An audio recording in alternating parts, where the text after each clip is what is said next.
Halo teman-teman pecinta sepak bola, selamat datang di channel Bola Kaki, channel yang berisi perkembangan informasi dan prediksi pertandingan sepak bola. Assalamualaikum warahmatullahi wabarakatuh, salam olahraga, salam sepak bola.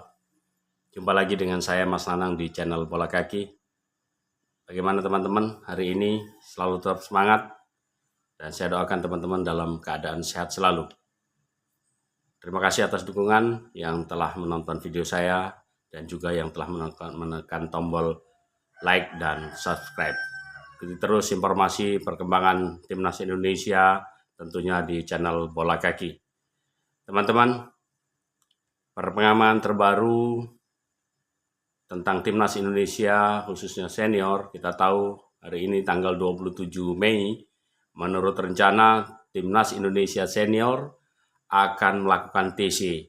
Mulai hari ini pemain-pemain diharapkan yang dipanggil sejumlah 22 orang itu diharapkan sudah bisa datang ke TC penampungan. Dari 22 pemain itu sudah mulai datang yang dari luar negeri, yang bermain di liga-liga Eropa, seperti Shane Patinama, kemudian Ratnar Ormangun yang memang sudah ada di Bali. Kemungkinan hari ini sudah bisa kembali ke Jakarta untuk kumpul. Ditunggu oleh pihak PSSI untuk berkumpul mulai hari ini sampai nanti malam. Diharapkan tanggal 28 besok sudah berkumpul dan dapat melakukan latihan bersama. Kemudian bagaimana perkembangan pemain yang diharapkan untuk bisa tampil di bawah Mister Gawang mendampingi Hernando Ari yang memang jatah diberikan oleh Sintayong untuk penjaga gawang. Sintayong baru memanggil 22 pemain, itu baru 2, yaitu Hernando Ari dan Muhammad Adi Satrio. Tentu biasanya penjaga gawang itu ada 3. Jatah ini kemungkinan besar adalah milik Martin Paes, penjaga gawang yang saat ini bermain di Liga Amerika Serikat, tepatnya di FC Dallas. Apakah Martin Paes bisa memperkuat Timnas Indonesia ketika melawan Irak dan Filipina? Baik, kita simak, kita ulas bagaimana kemungkinan-kemungkinannya. Teman-teman, pencinta tanah air, pencinta sepak bola tanah air, Martin Paes sejatinya sudah diambil sumpah tanggal 30 April yang lalu. Dia sudah resmi berwarga negara Indonesia.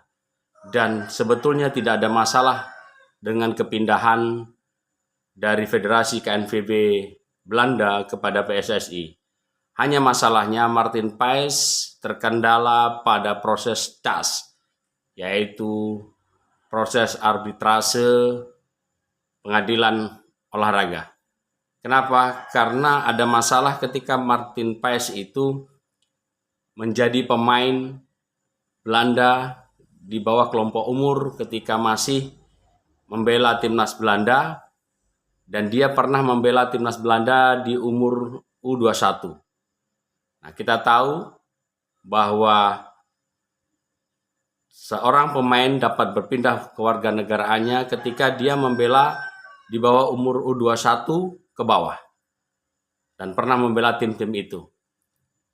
Sementara Martin Paes tercatat sudah berumur 22 tahun ketika membela timnas Belanda. Ketika itu kalau tidak salah melawan Belarusia. Nah, inilah yang menjadi kendala. Oleh karenanya celah yang diberikan oleh PSSI itu adalah memberikan kewarganegaraan terlebih dahulu, itu tanggal 30 April, kemudian untuk melakukan gugatan di CAS. Kemungkinan limit waktu ini yang begitu pendek, apakah Martin Paes berpeluang untuk membela Timnas Indonesia ketika melawan Irak ataupun Filipina? Menurut saya juga, bahkan menurut pengamat-pengamat sepak bola, seperti Bung Ropan yang sudah Roni Pangemanan yang sudah melakukan konfirmasi kepada pihak PSSI, tentunya itu akurat. Memang belum mendapat kepastian karena memang masih berproses. Kita doakan saja teman-teman, Kita doakan mudah-mudahan Martin Paes segera selesai, tetapi memang peluangnya untuk bergabung dengan Timnas Indonesia itu sangat tipis karena waktunya tanggal 6 Juni dan 11 Juni. Sementara hasil proses pengadilan itu butuh waktu.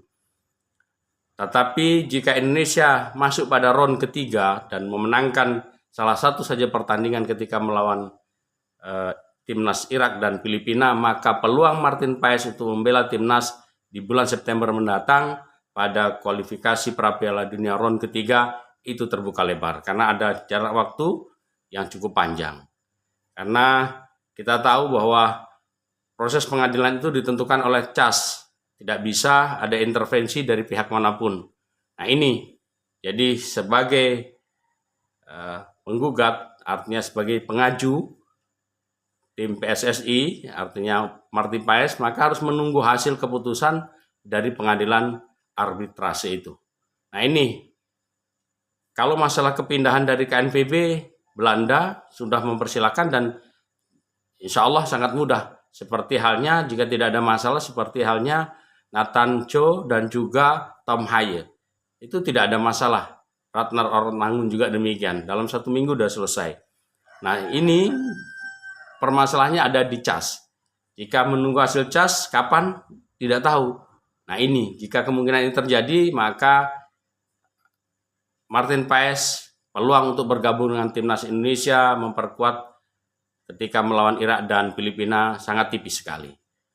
Dan sementara PSSI juga sementara melakukan OTW mengkebut bagaimana menyelesaikan naturalisasi pemain Kevin Verdong dan juga James Reven. Nah itu teman-teman informasi yang dapat saya berikan kepada teman-teman tentang perkembangan penjaga gawang Martin Paes yang saat ini membela FC Dallas. Apakah bisa tampil melawan Irak ketika Indonesia melawan Irak dan juga Filipina? Maka peluang itu jika melihat secara realistis, peluang itu sangat tipis. Memang ada kemungkinan hasil keputusan itu diberikan, tapi kita doakan saja. Sebetulnya kita tidak berharap itu terjadi, tapi jika itu terjadi maka para penggemar Martin Paes dan kita semuanya Timnas Indonesia harus bersabar menunggu karena memang semuanya masih berproses. Termasuk PSSI sudah melakukan berbagai upaya dan kita berikan aplaus rasa hormat kepada PSSI yang sudah berjuang, tapi semuanya tergantung dari hasil keputusan pengadilan CAS. Terima kasih, tetap semangat teman-teman yang sudah menyimak video dan informasi ini. Tetap cintai dan dukung Timnas Indonesia karena Timnas Indonesia adalah milik dan kebanggaan kita bersama. Bersama saya Mas Nanang, salam olahraga, salam sepak bola.